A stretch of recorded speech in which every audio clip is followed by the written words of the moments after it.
Okay, good afternoon everyone. I'm Steve Warner, Sales and Marketing Director at BrightGen. I'd like to welcome you all to BrightGen's webinar for the Salesforce Winter'13 release. As part of BrightGen's commitment to service management and continual improvement, we have distilled the key features of the latest Salesforce release and will present these to you over the next 40 minutes. Keir Bowden, our CTO, will run through each key feature with explanations and live demonstrations. If you have any questions during the session, please use the GoToWebinar panel on your device to ask the question. We will collect the questions for the Q&A session at the end. We hope you find the webinar useful. I'll now hand you over to Keir for the rest of the session. Thank you.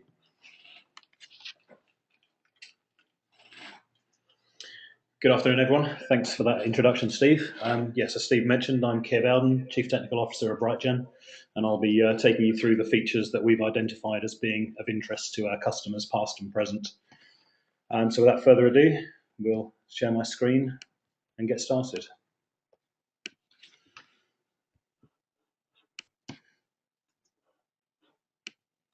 So the agenda for today, we've been through the release notes and set up some scenarios, and the areas that we think are going to be of particular interest are there's a number of enhancements to Chatter, continuing the theme that we've seen in previous releases. There's also some functionality known as the case feed, which, while it's been around for a little while, there have been some improvements in Winter'13, and we're pretty sure we haven't spoken to many of our customers about this, so we think this is something of interest. We're going to cover joined reports, which again have been around for a little while. And these have had some enhancements in Winter'13 as well. Visualforce Charting, which is a new feature. It's been in pilot for a while and it's now become GA. Global permission sets. So again, this is an enhancement to an existing feature called permission sets, which we think will be of interest in their own right. And then we'll take you through what's changed on those as well. And finally, we want to spend a little bit of time talking to you about the webinar idea community, which we're setting up to basically help, ask our customers to help shape the future of these webinars. And at the end, we'll have a Q&A session. So if you have any questions, rather than taking them at the time, if you can post them up through the questions tab of the GoToWebinar control panel, then my colleague Clive Platt, who I think is known to most, if not all of you, will be collating those questions, and we'll take those in one go at the end. Okay, so first up, Chatter polls. Excuse me. So this is a good example of Salesforce listening to their customers. This came from an idea posted on the Idea Exchange by the community. It was voted up by the users of that community, and it's been added to the product. So it allows you to quickly and easily post a poll from your Chatter feed or to a Chatter group with 2 to 10 options for your followers to choose from. So these are anonymous, so all that you see is the number of votes for each option, not how individual users actually voted. So if you've got a poll that has maybe some positive and negative connotations associated with the choices, then you should get some honest feedback on those. And one important thing to know is that these don't appear in Chatter Desktop or in the iPhone or tablet applications, as we found out earlier this week. So if you're going to use a poll and you have users who access Chatter via those tools, make sure you put something in the text of the poll to say it's a poll. So, for example, poll with a colon after it. Otherwise, all they'll see is a message such as which day do you prefer to meet. So to give you an example of how we use polls, so we have Chatter groups for studying towards the various Salesforce certifications, which meet regularly. And prior to each meeting, we'll post up a poll of the topics that we can possibly cover and pick the one that gets the most votes. Or another example is pitching a number of dates to have the meeting on, because we can guarantee that not everyone will be able to make that meeting, so we'll just go with what the majority decide. So if I quickly jump out and demonstrate a poll, so it's a new icon up at the top of the Chatter post. Simply click on poll. If I give myself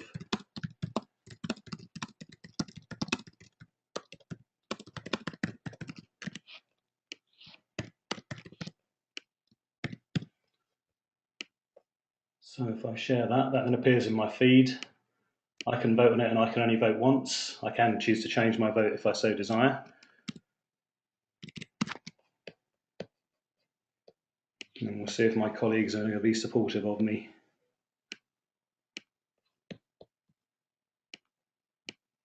So already one of them has turned on me. If I just find what the other one's up to.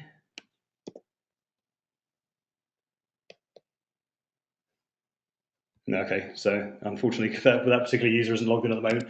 But basically, all I can see is that people have responded to the poll with a yes or a no. I can't see who actually posted any of those votes.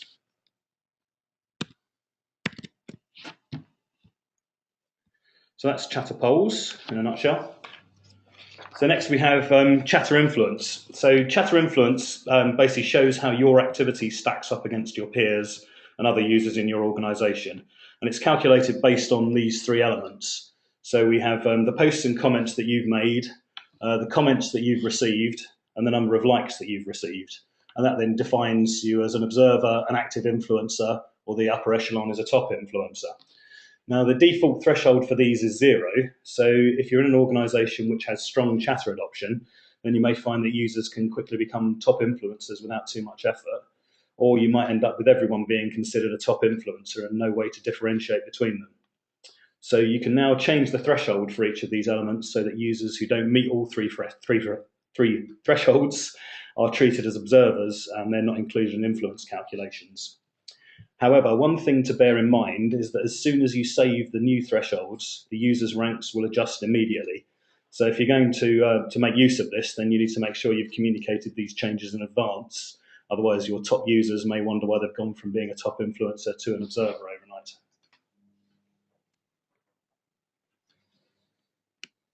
There have been a number of changes to the Chatter desktop application. So it's basically a new and improved version available, which adds some of the latest UI functionality.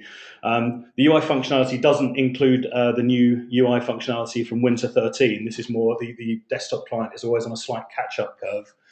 So it hasn't got some of the latest functionality in Winter'13, but it's caught up with the Summer 12 features, including the ability to like comments. So previously you could only like posts. If you wanted to use the comments, you had to go into the desktop UI, so the full UI. You get posts and comment likers displayed, so you get a list of those individuals that have liked any of the content that you've posted. And you can view files that have been attached to comments. What you can't do is make a comment and attach a file to that via the desktop application. It's in view-only mode. And finally, you have the capability to view dashboard snapshots, which we think is quite a useful thing. So it means people aren't having to sign into the system in order to be able to view the latest status of a dashboard. The next piece of new functionality is chatter preview links. So this basically gives you a rich preview of media that has been linked to with image thumbnails, brief description, embedded players where appropriate. So it's been available up to now with YouTube. However, there's another 6 domains. And these are Vimeo, which for those unfamiliar is a YouTube type of service, but it's more targeted at business in terms of you can brand your content quite heavily. You've got a lot more control over who can view the content on Vimeo, but it's got far less viewers than YouTube as well. So generally speaking, we'd use YouTube for content that we're hoping that people will discover and share. And we use Vimeo if we've got some content that we're directing people to and we only want certain people to view it. Next, you have Mashable, which is a web news site. It's primarily focused on social media, but it also includes other tech news. There's TechCrunch, which is quite well known in the tech industry, which is technical news and analysis. It's typically had a focus on startup companies, products and websites, but again, it's becoming more generic these days. There's the New York Times, which I think we're all familiar with.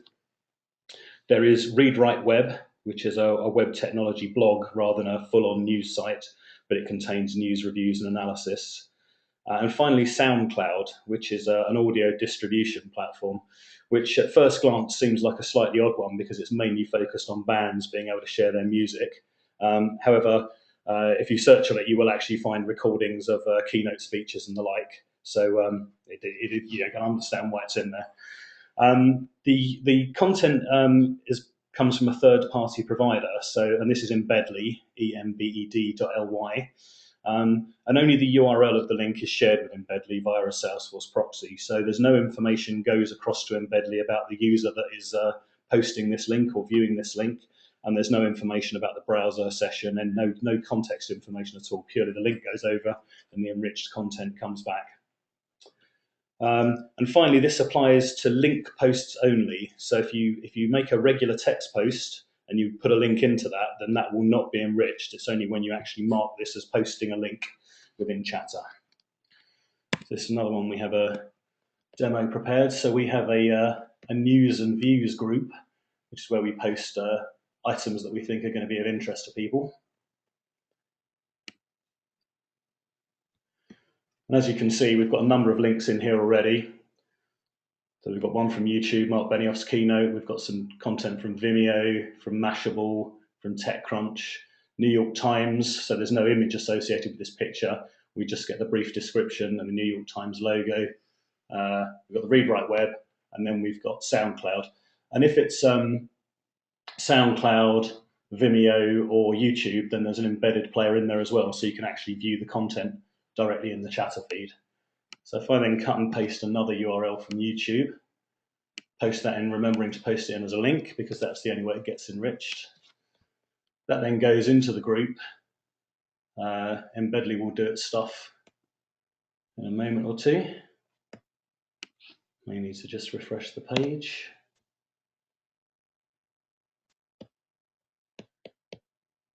Okay, just need a little kick. And that then allows me to play that directly within my link. There's no need for me to open up a new page or pop up a new window.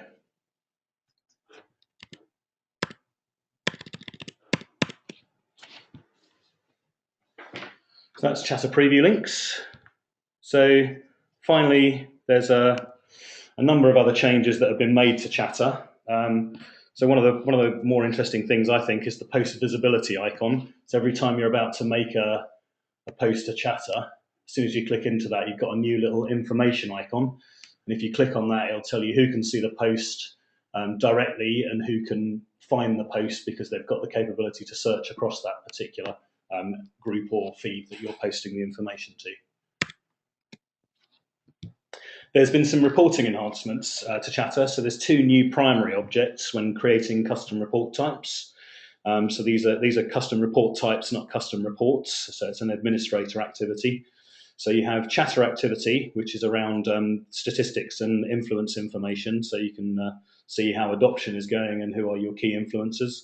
And then you have hashtag definitions, and that's around the hashtags that have been defined and are in use within your organization. Next, there is Chatter Messenger. So this now has 72 hours of history. However, it's important to note that this is retained in the application itself. So if you start a chat with a person that you've spoken to in the last 72 hours, you'll be able to pick up where you left off. It doesn't make this history information available for auditing, reporting, or archiving. It's merely made available to the user of that app. And finally, unfollow unused records, which is a slightly unusual thing to be talking about, but it's important to be aware of.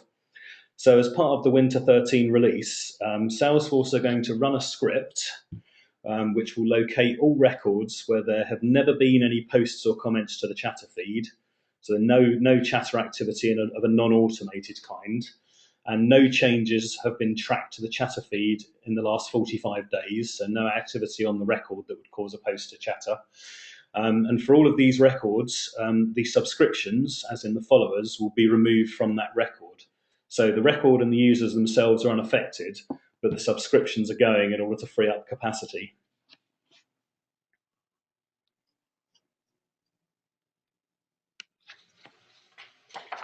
So next thing we'd like to talk about today is the case feed, which is something, as I say, that's been around for a little while, but we think it's quite useful and quite interesting, and something that it is worth talking about. So for those who are unfamiliar with the case feed feature, standard Salesforce record access, if you think about it, is quite a long form. It has the record detail and buttons at the top and related information in sections below.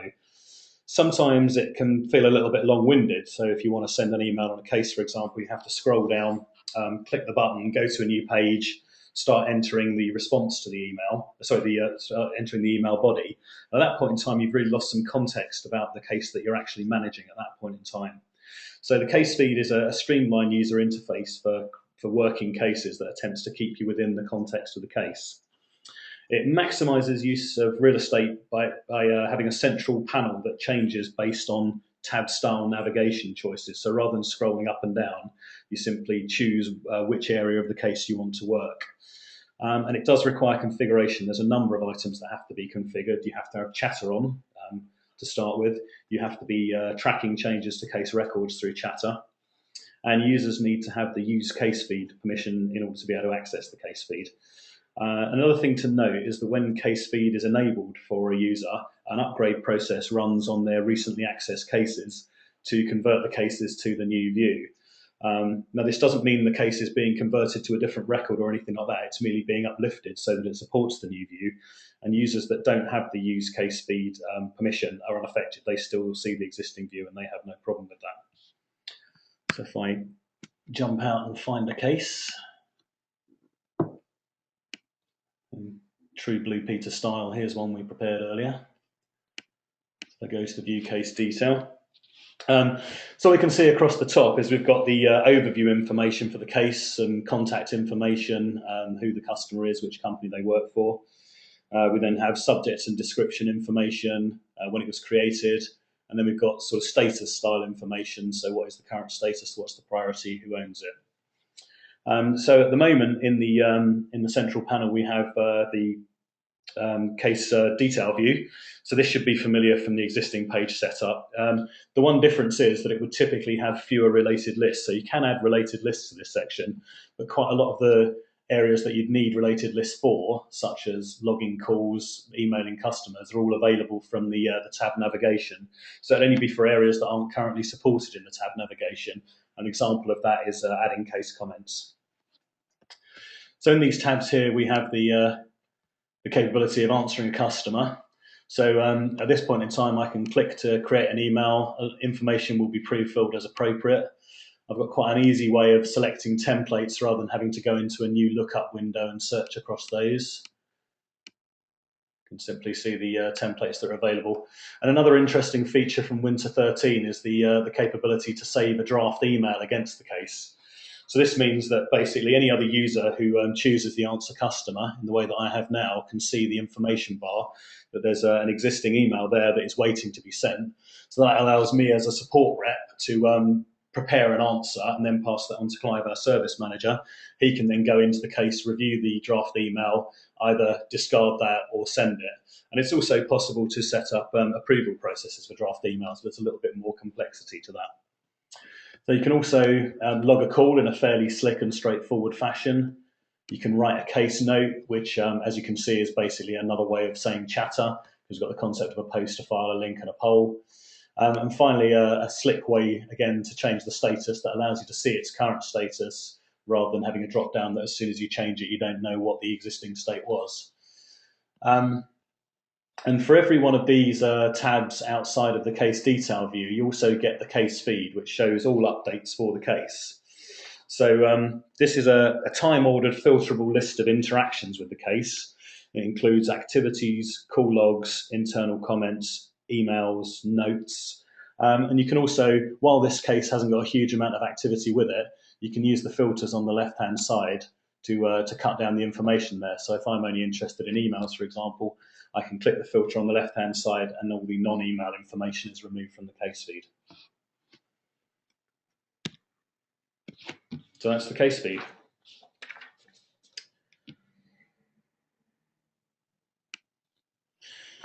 So next we have joined reports, which again, there's something that have been around for a little while, 6 months or so, probably since Spring 12. However, it's something that, again, we're not sure how much we've talked to our customers about these, and I know they serve a couple of use cases that I've been asked about in the past. So for those unfamiliar with joined reports, these allow data from multiple standard or custom report types to be included in a single report, as long as they share a relationship with the same object. So, for example, it allows you to report on cases and contacts as they share a common relationship with accounts, and that's how those two report types can be joined. But you can't report on opportunities and leads, for example, because they don't have a common relationship that they can join on. So joined reports solve the unrelated sibling problem.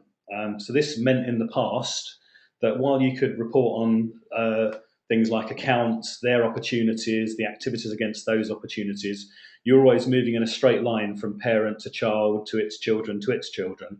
And often what was needed was being able to report on two siblings that were both children of a particular S object type. So, for example, accounts and their opportunities and their cases. So the only way you could do that in the past was by creating a direct relationship between opportunity and case, which really didn't make sense.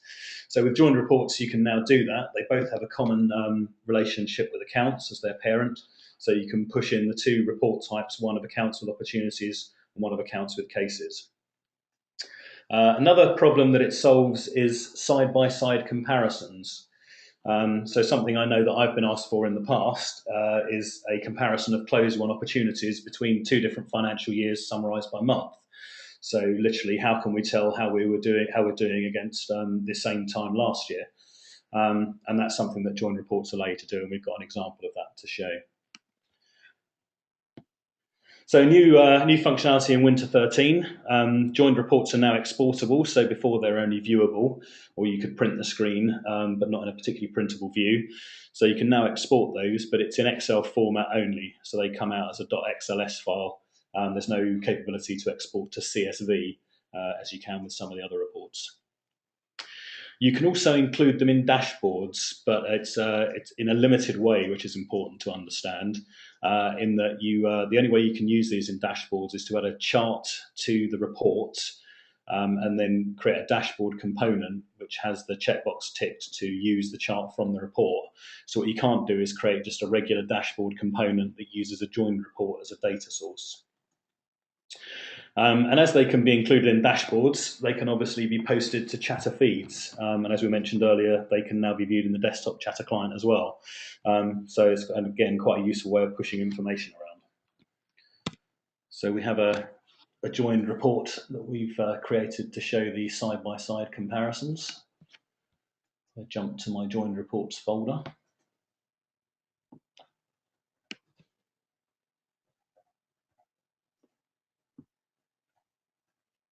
So this is an example of using a joined report that shows me it's basically got the same report type in the report twice.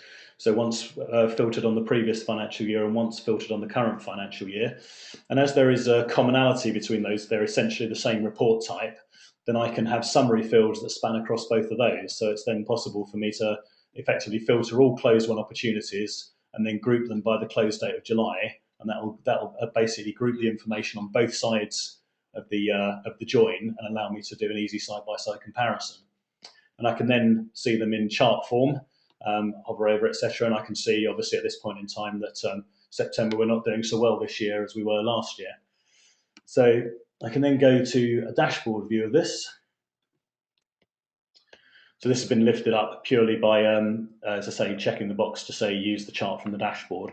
What it then allows me to do is post the dashboard, that snapshot of the dashboard, either to the feed for the dashboard, so it'll go to anyone who's following it, but also I can choose to post this snapshot to any user or group feed.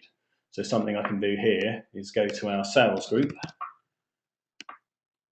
and then say, why are we doing so badly in September compared to last year?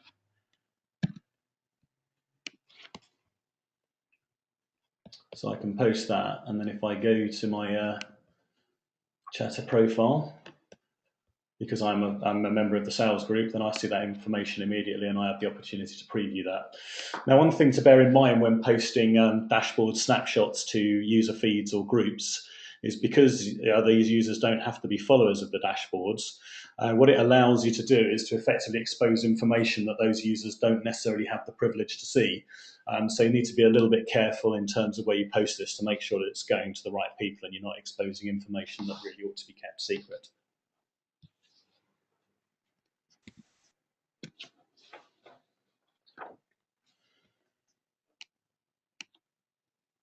So next up we have Visualforce Charting, something that's quite dear to my heart because I've spent a fair amount of time producing custom charts in Visualforce the hard way, and it's quite nice that the platform is now beginning to support this. So historically there were two ways to create charts in Salesforce. The first was using the reports and dashboards standard functionality. However, these were a little bit limited in terms of you could only chart the data set from the report. If it was in a report, you had a fixed positioning for it. It would appear above the report. It was Could have a range of sizes, but really small, medium, and large. And then if you were placing on a dashboard, it had to appear in a 3-column dashboard, and it could only be with certain other pieces of information. Or you could go to the other end of the scale, which was creating a custom Visualforce page and generating the chart via a JavaScript framework like Dojo Charting, jQuery. There's a number of them out there. So this gives you an enormous amount of flexibility. You can pretty much do what you want with those, but it does require you to write a fair bit of code, as you have to not only figure out the data set on the server side, that then needs to be surfaced through the page, and then you need to write JavaScript to handle any transformation required and actually build the charts against the charting API. So much more flexibility, but considerably more work. So Visualforce charts have been in pilot for a while, and they're now generally available in Winter'13. And this allows you to create custom charts and embed these in any Visualforce page anywhere within the page, so it gives you a lot of flexibility. The only code you write is on the server side, so you build your data set with a particular name or names, and then you make that available to the page via Visualforce markup, via attributes on the chart components. You don't have to worry about the generation of any client-side code, because the platform takes care of that, and it generates the appropriate client-side JavaScript to render the chart backed by the data sets you've chosen. So it gives you a lot of the flexibility of the JavaScript framework, but for a lot less effort. So some things you need to bear in mind if you're going to use Visualforce Charting. Firstly, the charts are rendered using JavaScript, which does introduce another point of failure. So just because the Apex code and Visualforce markup are valid, it doesn't guarantee that the generated JavaScript will be valid, because there's only so much validation that can be done, and there isn't a JavaScript engine on the client that can execute the JavaScript and check that it's valid. So what you can find is that while everything's saved correctly, when you view the page, there's a blank space where there should be a chart, and at that point in time you need to look at your JavaScript console to see if there's been any errors there. Your browser must support scalable vector graphics. Most modern browsers do, but some of the older ones need plugins. And Internet Explorer, the usual suspect, prior to version 9, that needs a plugin to be able to display this. And finally, as the charts rendered in JavaScript, they can't be used in PDFs, because PDF has its own markup language, and it has no concept of the markup being changed through a dynamic language like JavaScript when it's displayed. So if you need to have these charts in a PDF document, one way around that is to use something like the print to PDF functionality available in Google Chrome and other browsers. So it's not a silver bullet. You may still need to use the JavaScript framework if you need a chart that's not supported by Visualforce Charting, or if your requirements are particularly complex. So we've built a couple of pages to just give you a quick view of the capabilities of Visualforce Charting.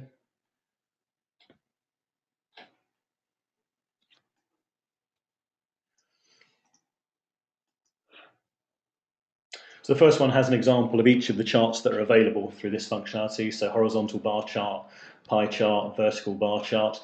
Another thing to note is where you've got a legend, there's normally some animation, but also if you click on one of those items in the legend, then they will disappear. So if, for example, I just wanted to compare March with April, it's very easy for me to do that, and the chart reanimates in situ. I don't have to refresh the page. Everything has some form of interaction. We have line charts with markers. Those are configurable, the style of marker that you have. Radar charts, again, click on one of the plots to remove it. Area charts, scatter charts. So while these are two related data sets that I've used here, the point of scatter charts is allowing you to plot disparate values and somehow associate them with each other.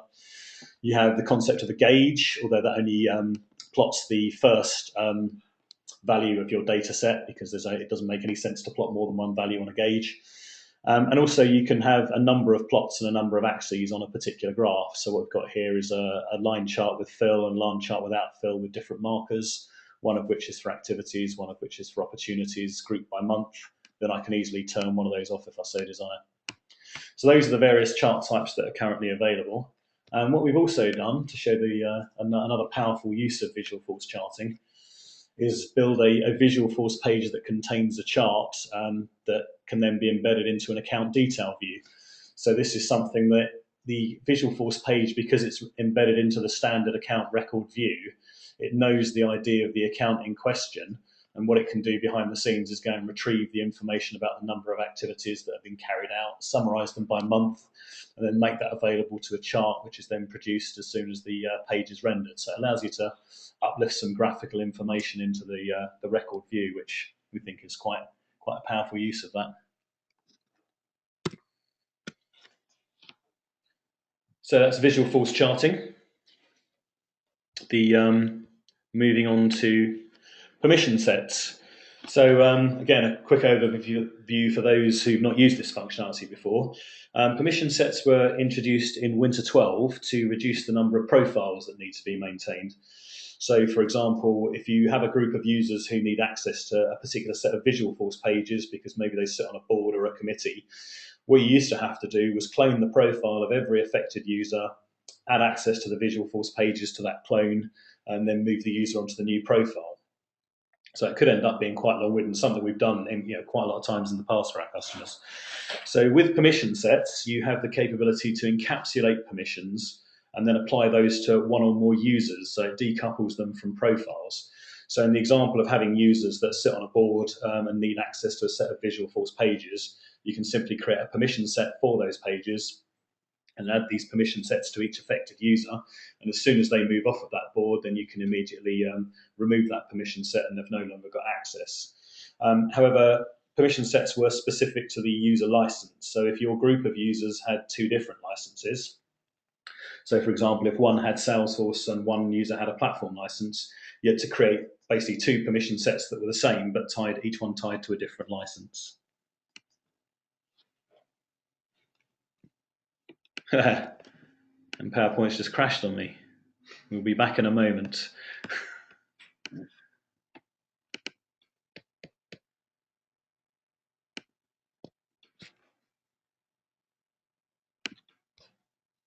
Right, so we're back. What's new in Winter'13 for permission sets is you have the concept of organization-wide permission sets. So these are permission sets that apply to all types of license. They're license agnostic. So if you have users that have Salesforce and platform licenses and you want to give them access to Visualforce pages, you simply create a single permission set, you leave the license unspecified, and that applies to all of those users. As a best practice, if you're creating a permission set that is for a specific license, so it's something that only Salesforce users have access to, maybe opportunity data, then you should still specify the license when configuring the permission set, because it just makes it easier and clearer to understand the purpose of that permission set.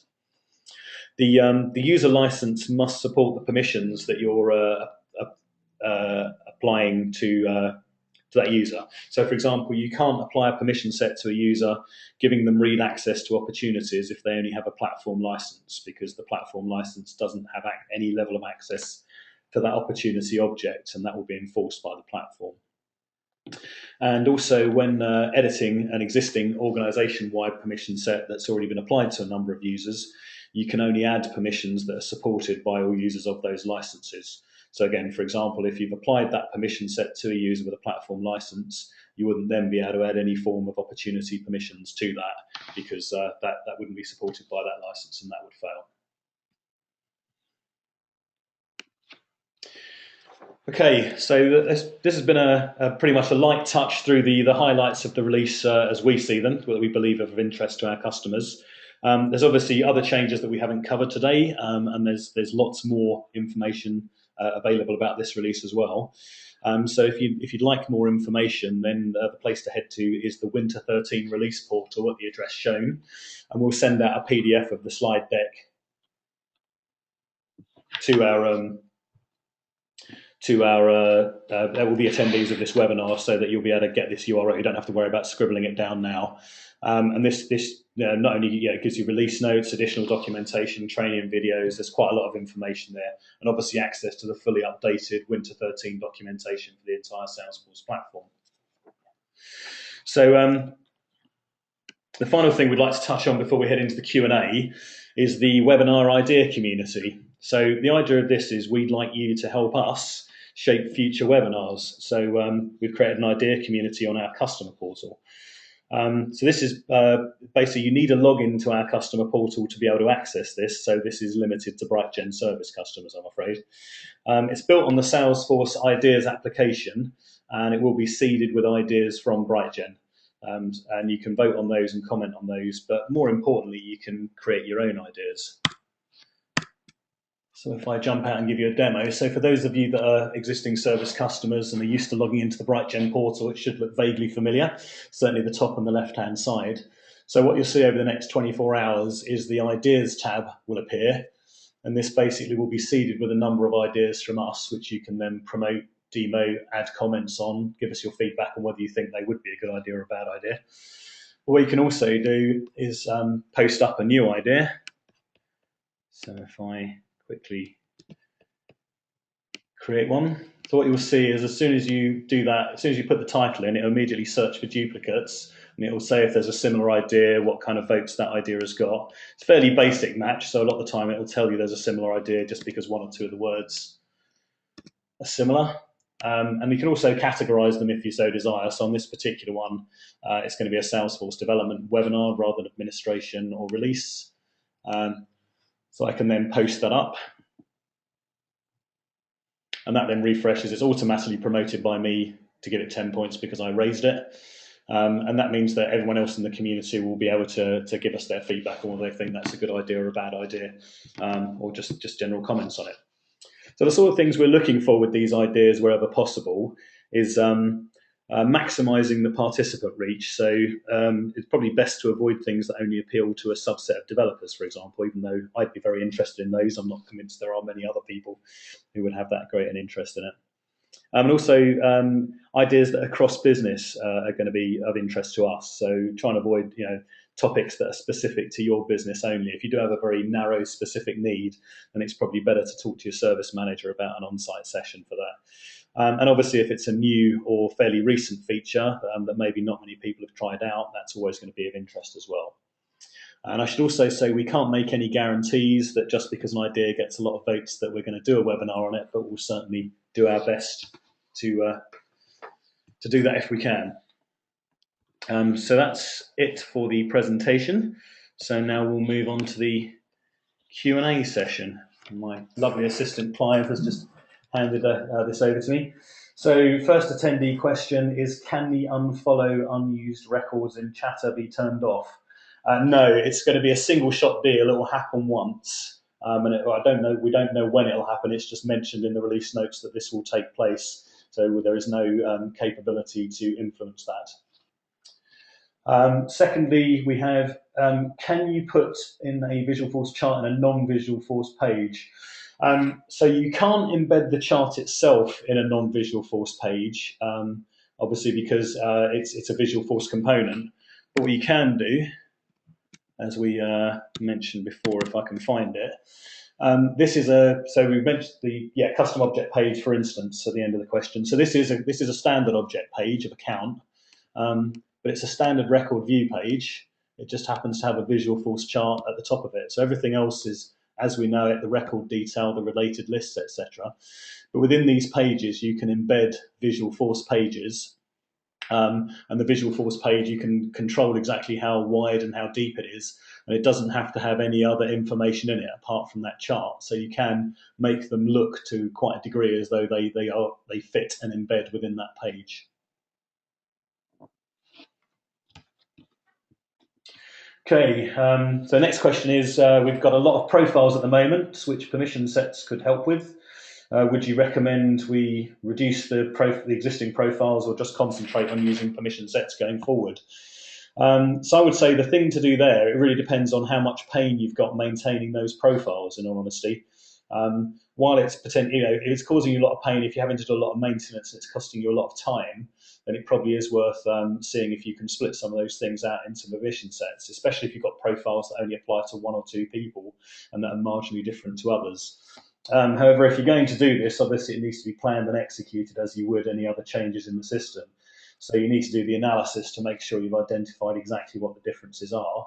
And it may be that initially they only had one or two changes, but over time they've diverged. So you need to make sure you do that side-by-side analysis. You need to make sure that you carry out some testing.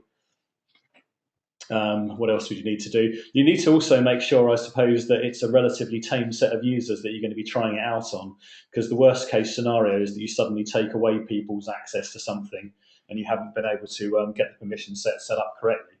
So in that situation, yeah, it would really depend.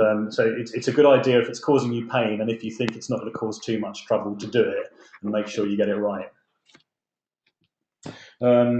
So the new case view, is this a one-off cost or maintenance contract to get enabled, or would this be for a single user? So you can enable it on a user-by-user basis, the case view, because it's a single permission of use case feed, which can be encapsulated into a permission set that applied on a user-by-user basis. In terms of the cost, I think I'd need to check into that, because what I'm not sure about is whether that requires a regular Sales Cloud license or a Service Cloud license. So we can find that out and let you know. We can find that out and put that in the follow-up email, in fact, what the license implications are of that. And the question's just been updated to say, would this be for a single user or group of users? So this is the beauty of permission sets. You can apply that permission set with the use case feed to a single user. You can apply it to a group of users, or if everyone in your organization is going to use it, then you can turn it on in a profile. So you've got the big hammer of the profile, or you've got the greater degree of granularity of permission sets, if that's what you're interested in. Okay, interesting question, this one. Is it better to use case feed or Service Cloud console to manage cases? So we use Salesforce Service Cloud ourselves to manage our service management customers, and we are heavy users of the Service Cloud console, and certainly we've taken the view that the Service Cloud console works better for us than the case feed, because we're often working a number of cases at the same time. So while the case feed is very good at working a single case and remaining within the context of the case, we've found it's more useful to us to be able to have the multiple tabs of the Service Cloud console open, and to be able to move from case to case to case as we're kind of interacting and assigning that to people and pushing things around. So it really depends, I think, on the volume of cases that you're dealing with. If your users tend to pick up a single case and then work that through to the end, then the case feed probably works well for them. If they're keeping a number of balls juggling in the air at any one point in time, then the Service Cloud console is probably a better fit for that. So what else have we got? I can't see the option to post dashboard snapshots to a user or group feed. You can only see the option. So I guess that's only seeing the option to post it to the dashboard feed. So that comes back to what I was saying about the security of posting dashboard snapshots to user or group feed, because that allows you to effectively push data to users who haven't got access to it. That's an extra piece of configuration that has to be done that will warn you that by doing this you could be exposing your data where you don't intend to. And that's in the setup menu under Customize. There's reports and dashboards, and then there's I think it's called Dashboard Component Snapshot, and you have to tick a box there to indicate that you want that turned on. So this isn't turned on automatically. Okay, will you be making the webinar idea community available to non-service customers? We're not planning to. I think it's technically feasible, but it's not something we're planning to at the moment. So the option there is obviously always to become a service customer of BrightGen's. Okay, and can the way that chatter influence is calculated be changed? Unfortunately not. The components that go into that calculation have been published on Salesforce Answers, although I'm not 100% convinced they were published by Salesforce staff, so how much of it is guesswork we don't know. And that tells us the various factors that are taken into consideration. However, what it doesn't tell us is anything about the algorithm that's used and how those components are used, and it certainly doesn't tell us anything about how we could possibly change that. So no, that's not something that's available at the moment. Okay, so looks like that's all the questions we have at the moment. So back to the slide deck. That's basically it for today then. So in terms of feedback or follow-up, obviously Thanks to everyone that posted questions. We're still around for another minute or two, so if there's any other questions, then feel free to post them up now. As part of the follow-up to this, we'll be sending you an email with a link to a survey. If you could fill in that survey and give us your honest feedback, we'd appreciate that. For this, all you have to enter is your email address, and this survey application is built by us on force.com, and it'll locate your contact record within our Salesforce system, and it'll apply your survey feedback to your contact record. So please do fill that in. You can also interact with us on Facebook and Twitter, and also obviously in good old email. Probably for feedback on this, the easiest way is just to email that to info@brightgen.com, and that will then be forwarded on to the appropriate person. So thanks for your time, everybody. Thanks for taking the time to attend. We hope we've found this useful. Thanks very much, and we look forward to seeing you at our next webinar.